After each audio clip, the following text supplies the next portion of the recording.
हमारी सीरीज चल रही है कुंवर बलजीत सिंह की बुक बिग कैट एनकाउंटर्स। पिछली कहानियां प्लेलिस्ट में है। हमारी नई स्टोरी है मैन ईटिंग इंसिडेंट्स इन बिजनौर। 2019 से लेके 2020 के बीच में बहुत सारे मैन ईटिंग इंसिडेंट्स हुए बिजनौर में। 6 लोगों की हत्या कर दी आदमखोर ने आसपास के ब्लॉक्स में ही। अब ये जो हमले हुए थे ये हुए थे कोतवाली एरिया में, नजीबाबाद में और मोहम्मदपुर देवमाल ब्लॉक में। अब ये पहला मौका था जब बिजनौर में इस तरह के मैन ईटर ने वारदात की थी। शुरुआत हुई कोतवाली ब्लॉक से।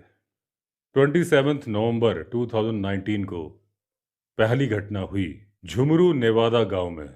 45 साल की सामला देवी खेत में घास काट रही थी, तभी उनके ऊपर हमला कर दिया लेपर्ड ने और उन्हें मार डाला। लेपर्ड उन्हें खा नहीं पाया था क्योंकि आसपास के खेतों में जो लोग काम कर रहे थे उन्होंने उनके चिल्लाने की आवाज़ सुन ली थी और उनकी मदद के लिए भागे थे।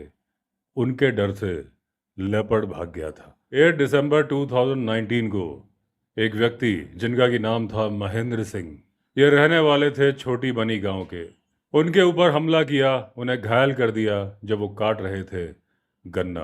उनकी जान इसलिए बच गई कि जब उन्होंने मदद की गुहार लगाई, आसपास के खेतों में जो लोग काम कर रहे थे उनकी मदद के लिए भागे। समय पर मदद मिल गई, लेपर्ड भाग गया।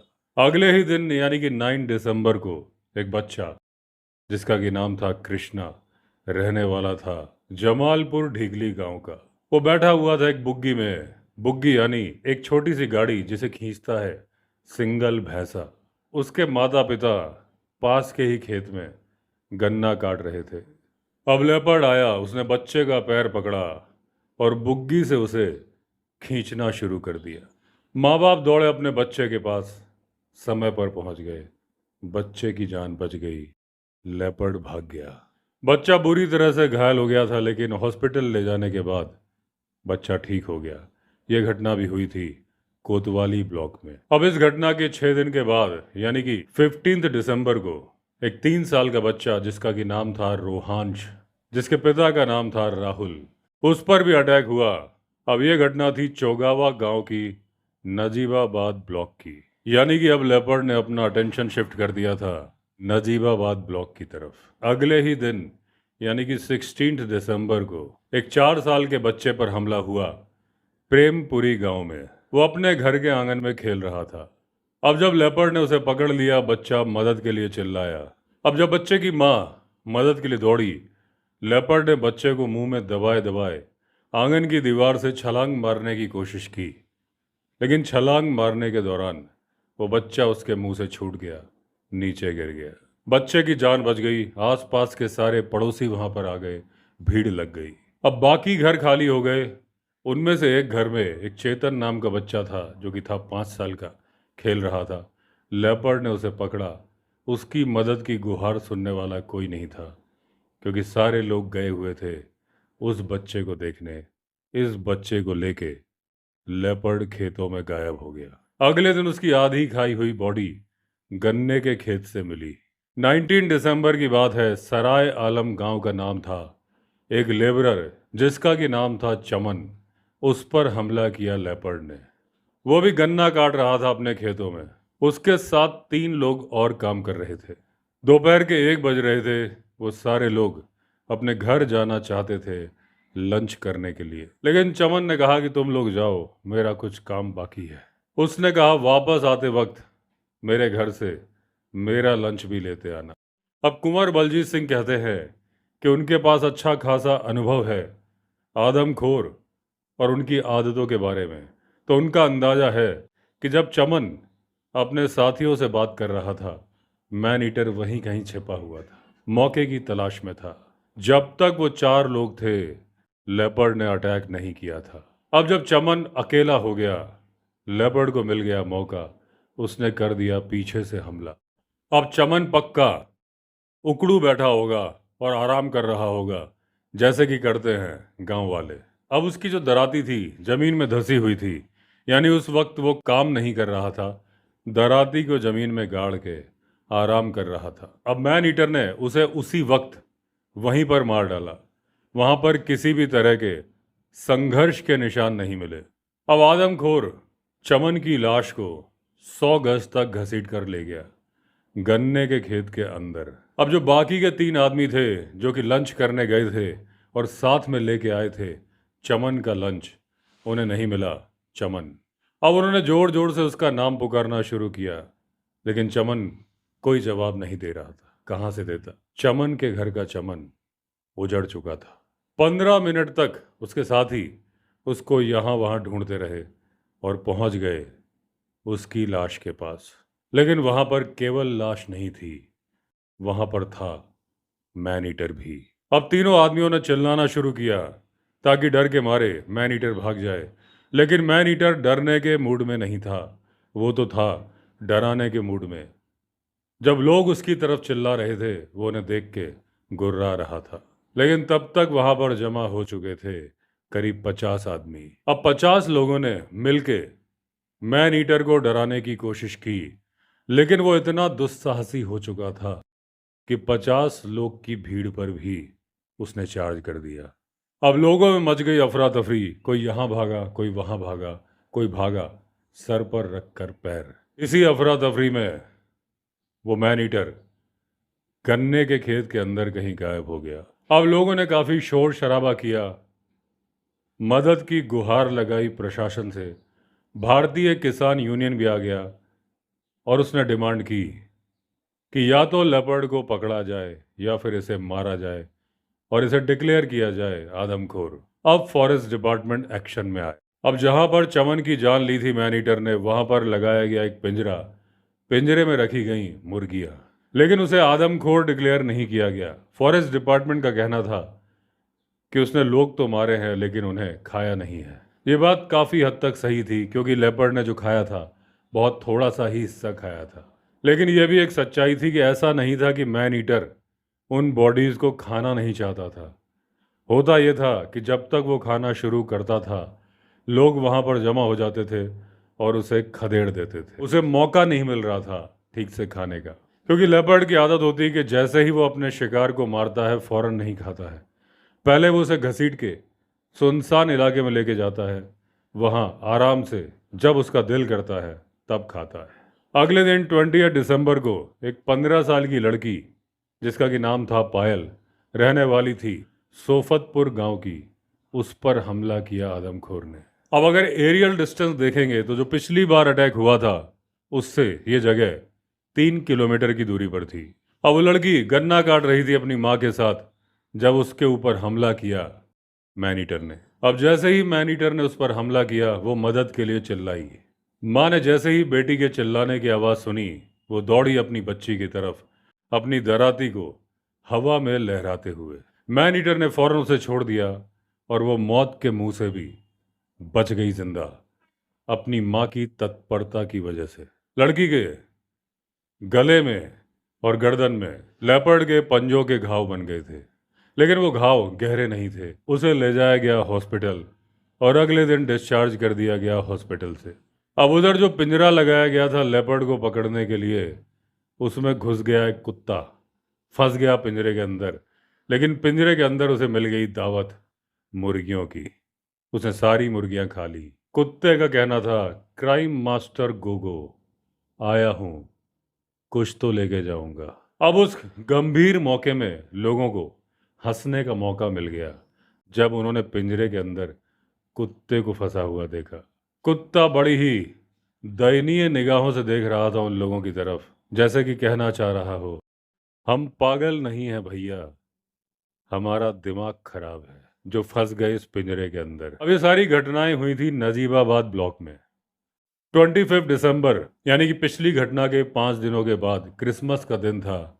एक बच्चा 16 साल का लड़का, जिसका कि नाम था शानू, उसके ऊपर मैन ईटर ने हमला कर दिया और उसकी जान ले ली।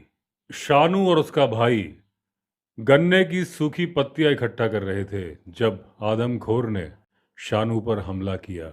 आदमखोर ने उसे उसकी गर्दन से पकड़ा और घसीट कर ले जाने लगा गन्ने के खेत के अंदर। अब उसके चिल्लाने की आवाज़ सुन के उसका भाई दौड़ता हुआ आया अपने भाई को बचाने। अब जब मैन ईटर ने देखा कि उसका भाई दौड़ते हुए उधर आ रहा है तो उसने शानू को छोड़ दिया खुद चला गया गन्ने के खेत में। लेकिन तब तक शानू मर चुका था। पड़ा हुआ था उसका मृत शरीर जमीन पर। अब शानू के गले में थोड़ा सा खून नजर आ रहा था। तब तक आसपास के खेतों से दूसरे लोग भी आ गए और लेकर गए शानू को हॉस्पिटल। लेकिन डॉक्टर ने देखा कि लेपर्ड का एक केनाइन उसकी गर्दन की हड्डी की वर्टिब्री में गड़ गया था।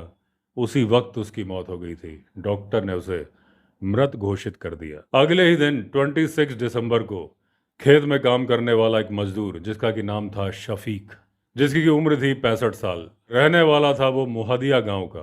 लेपर्ड ने उसे मार डाला जब वो एक नहर को साफ कर रहा था गन्ने के खेतों के बीच में। अब ऊपर की ये दोनों घटनाएं मोहम्मदपुर देवमाल ब्लॉक में हुई थी। अब एक महीने के अंदर 5 लोगों की मौत का कारण बना था वो आदमखोर तेंदुआ, यानी कि नरभक्षी तेंदुआ। फॉरेस्ट डिपार्टमेंट ने एक और पिंजरा लगाया अजगरपुर गांव में। अभी तक फॉरेस्ट डिपार्टमेंट को यह नहीं मालूम था कि ये जो आदमखोर है ये मेल है या फिर है फीमेल। उन्होंने कैमरा ट्रैप्स भी लगाए ये पता करने के लिए कि वो लेपर्ड कहाँ से आता है, कहाँ जाता है, कैसा दिखता है। उस कैमरा ट्रैप में कई लेपर्ड की फोटो आई, लेकिन ये नहीं पता चल रहा था कि ये वही आदमखोर गुलदार है, यानी कि नरभक्षी तेंदुआ, या कोई नॉर्मल लेपर्ड है। अब कानपुर से एक केमिकल मंगाया गया जिसका कि नाम था कैटलोर। उसको पिंजरे में चारों तरफ छिड़क दिया गया।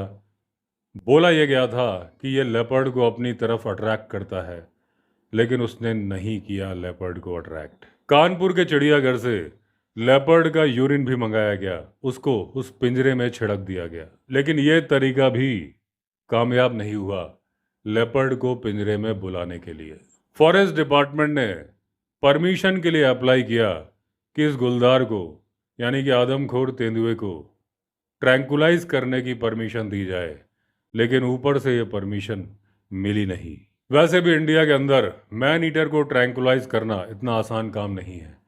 इतनी बढ़िया गन्स भी इंडिया में नहीं है और इतने बढ़िया उसे चलाने वाले, यानी कि निशानेबाज भी नहीं है।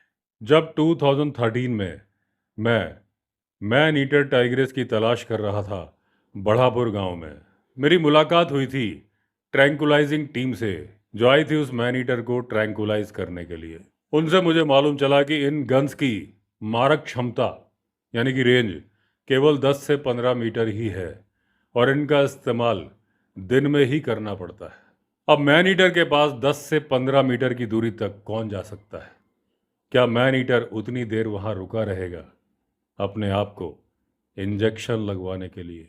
या तो मैन ईटर उस मैन को मार देगा और ईट कर लेगा, या फिर गायब हो जाएगा इस तरह से जैसे कि गधे के सर से सींग।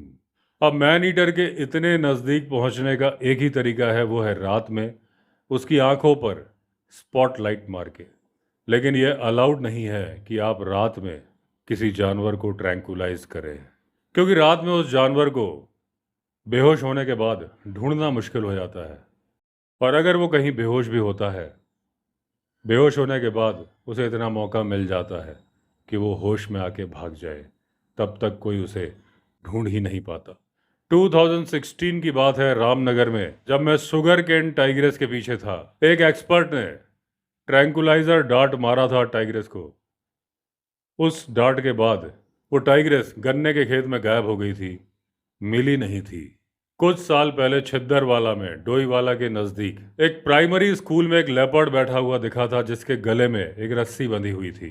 फॉरेस्ट डिपार्टमेंट को सूचना दी गई, वो पहुंचे अपनी ट्रैंकुलाइजर गन लेकर।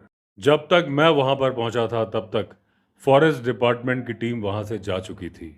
लोकल लोगों ने बताया कि फॉरेस्ट डिपार्टमेंट के लोगों ने 4 डार्ट लेपर्ड की तरफ फायर किए, उनमें से एक भी लेपर्ड को लगा नहीं।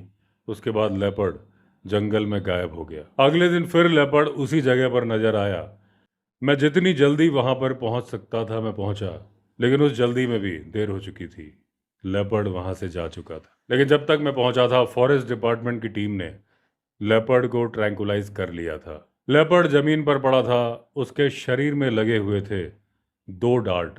एक डार्ट लगा था उसके पुट्ठे पर और दूसरा लगा हुआ था उसके पेट में। लेपर्ड की मौत हो चुकी थी, वो सांस नहीं ले रहा था, मृत पड़ा हुआ था। अब मैंने जब उसे एग्जामिन करने की कोशिश की, पास जाने की कोशिश की, फॉरेस्ट डिपार्टमेंट के लोगों ने जल्दी जल्दी उसे लपेट दिया, जीप में डाल दिया। मुझे तो देख के मालूम चल गया था कि इसके शरीर में जान नहीं है। अब हम अपनी कहानी पर वापस आते हैं। शफीक की मौत जब मैन ईटर के हाथों हुई थी असगरपुर गांव में, उसके बाद 10 दिनों तक लेपर्ड ने वहां पर कोई वारदात नहीं की। अब उसके बाद लेपर्ड ने कोतवाली ब्लॉक में झुमरू नेवादा गांव के पास अपने हमले करने शुरू कर दिए और वो पहुंच गया असगरपुर मोहम्मदपुर देवाल ब्लॉक में। अब जहां से वारदात करना लेपर्ड ने स्टार्ट किया था, वहां से अब तक उसने 3/4 सर्किल पूरा कर लिया था। अब मैंने अंदाजा लगाया था कि या तो ये लेपर्ड अपना सर्किल पूरा करेगा या फिर अब वापस लौटना शुरू करेगा उसी सर्किल के हिसाब से।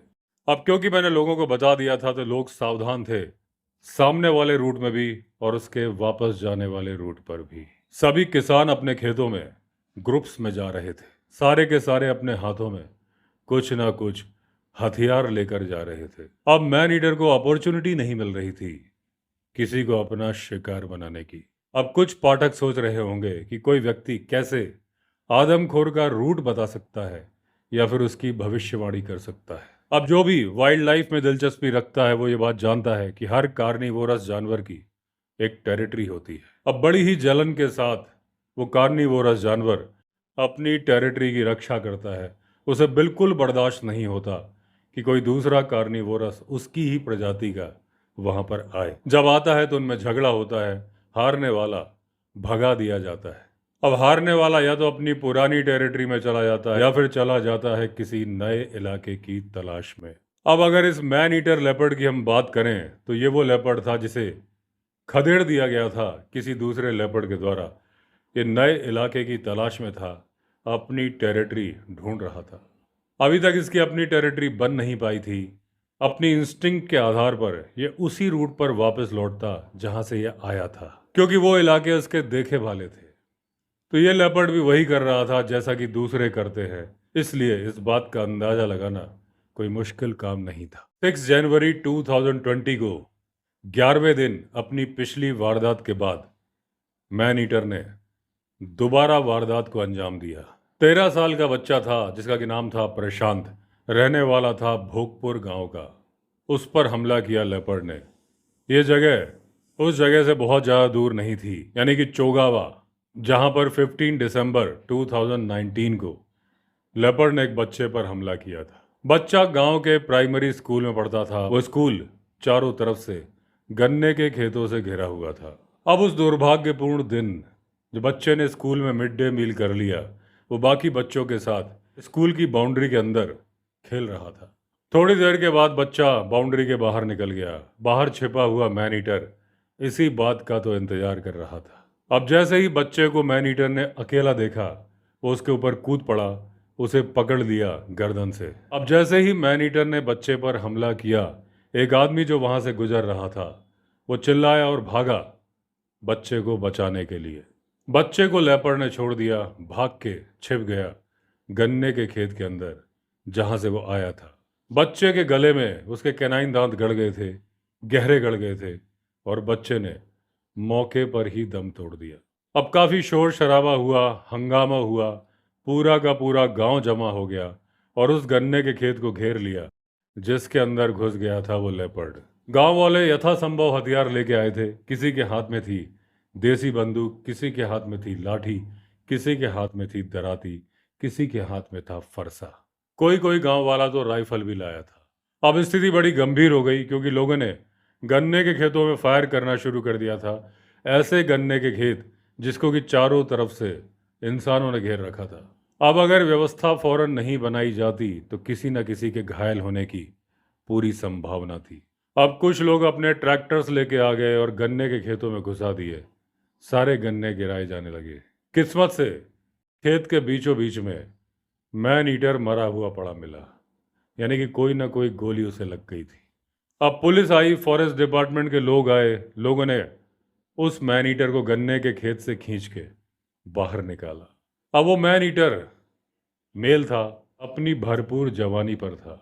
अब एक लेपर्ड को मारना विदाउट परमिशन एक अपराध होता है, तो 80 लोगों के ऊपर केस दर्ज किया गया वाइल्ड लाइफ प्रोटेक्शन एक्ट 1972 के अनुसार। हालांकि इस तरह से लेपर्ड को मारना गलत है, लेकिन ये तो तय था कि वो कंफर्म्ड मैन ईटर था। अब क्योंकि इतनी ज़्यादा मूवमेंट वो कर रहा था, इतनी दूर दूर तक मूव कर जाता था कि फॉरेस्ट डिपार्टमेंट उस पर पिन पॉइंट नहीं कर पा रहा था, क्योंकि उस इलाके में और भी कई लेपर्ड थे। अब जो कैमरा ट्रैप्स लगाए गए थे मुहदिया गांव में, उसमें बहुत सारे लेपर्ड्स की फ़ोटो आई थी, लेकिन जब तक ये फ़ोटो चेक की गई थी उसके पहले मैन ईटर मारा जा चुका था। अब ये चांस की बात थी कि वो आदमखोर मार दिया गया था, नहीं तो वो बहुत सारे और लोगों की जान ले चुका होता अब तक। अब उस मैन ईटर की मौत के बाद उस इलाके में जो तनावपूर्ण स्थिति थी और जो लोग दहशत के साए में जी रहे थे, अब उन्होंने नॉर्मल जिंदगी जीनी शुरू कर दी थी। हालांकि मैन ईटर मर गया था, लेकिन कई अनसुलझे सवालों का जवाब नहीं मिला था। जिस तरह से बेतहाशा लेपर्ड की संख्या बढ़ रही है, इंसानों पर लेपर्ड के हमले कई गुना बढ़ते जाएंगे। बिजनौर में लेपर्ड की संख्या बेतहाशा बढ़ रही है। अभी जल्दी में ही 5 लेपर्ड सड़क दुर्घटना में मारे गए हैं। अब उत्तराखंड के जंगलों में, जो कि हमारे जिले का पड़ोसी जंगल है, वहां पर यूकेलिप्टस का प्लांटेशन है। अब यूकेलिप्टस का जंगल लेपर्ड को डिस्करेज करता है। उसके नीचे दूसरे पौधे पनप नहीं पाते, लेपर्ड को छिपने की जगह भी नहीं मिलती, और जहां पर घना जंगल होता है वहां पर होते हैं ताऊजी यानी कि टाइगर। तो चिचा यानी कि लेपर्ड यहाँ वहाँ भागते रहते हैं और आ जाते हैं बिजनौर की तरफ, क्योंकि यहाँ पर छिपने के लिए हैं गन्ने के खेत। गन्ने के खेतों में छिपने की अच्छी खासी जगह होती है। लेपर्ड यहाँ पर अपने बच्चे देता है, आराम से बच्चों को बड़ा भी करता है। हमारे जिले में खेती की 75% जमीन गन्ने के खेतों से कवर्ड है, इसलिए लेपर्ड को छिपने की जगह ही जगह है। हालांकि 10 साल पहले मैंने पहली बार लेपर्ड के पगमार्क देखे थे बिजनौर जिले में। मेरा गांव उसी इलाके में है जहां पर यह आदमखोर वारदात कर रहा था। आज की तारीख में भी 2 मेल और 1 फीमेल है हमारे इलाके में। फीमेल के साथ कब्स भी हैं। शुक्र की बात यह है कि अभी तक लेपर्ड किसानों को परेशान नहीं करते और किसान लेपर्ड को परेशान नहीं करते। किसान लेपर्ड के होने से बहुत खुश हैं, क्योंकि नीलगाय जो कि उनकी फसलों को चौपट कर जाती थी, लेपर्ड की वजह से बहुत कम हो गई, और जो थी वो डर कर भाग गई। सरकार की तरफ से भी लेपर्ड के संरक्षण के लिए कोई प्रोग्राम नहीं चलाया जाता।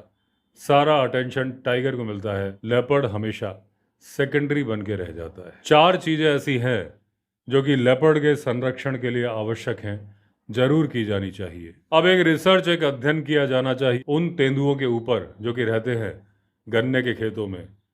ये वजह जानने की कोशिश की जानी चाहिए कि वो ऐसा क्यों करते हैं, क्यों रहते हैं गन्ने के खेतों में। लेपर्ड की गणना जिलावार की जानी चाहिए, यानी कि डिस्ट्रिक्ट वाइज, ताकि मालूम चल सके किस जिले में कितने लेपर्ड है।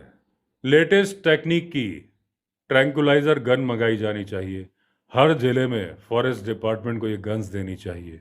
चौथा, फॉरेस्ट डिपार्टमेंट के ज़्यादा से ज़्यादा लोगों को ये ट्रैंकुलाइजर गन चलाने की ट्रेनिंग दी जानी चाहिए।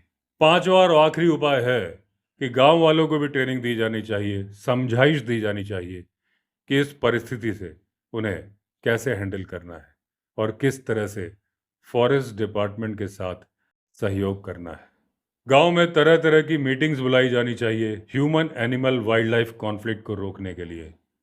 पैम्पलेट बंटवाए जाने चाहिए, लोगों में जागरूकता फैलानी चाहिए। तो दोस्तों, इसी के साथ एंड हुई ये बुक बिग कैट एनकाउंटर्स, जो कि लिखी है कुंवर बलजीत सिंह ने और जिसको कि पब्लिश किया है नटराज पब्लिशर्स ने। नटराज पब्लिशर्स की वेबसाइट है natrajbooks.in। कुंवर बलजीत सिंह का जीवन परिचय है। इनका जन्म हुआ था 1956 में। इनका जन्म हुआ था एक जमींदार फैमिली में। अपना बचपन इन्होंने गुजारा है जंगलों में, बाग बगीचों में। इनकी पढ़ाई हुई थी सेंट जोसेफ एकेडमी देहरादून में। यहाँ पर उन्होंने किताबें पढ़ी जिम कॉर्बेट की। उनके चाचा की एक शिकार कंपनी थी जिसका कि नाम था इंडियन शिकार एंड टूर्स।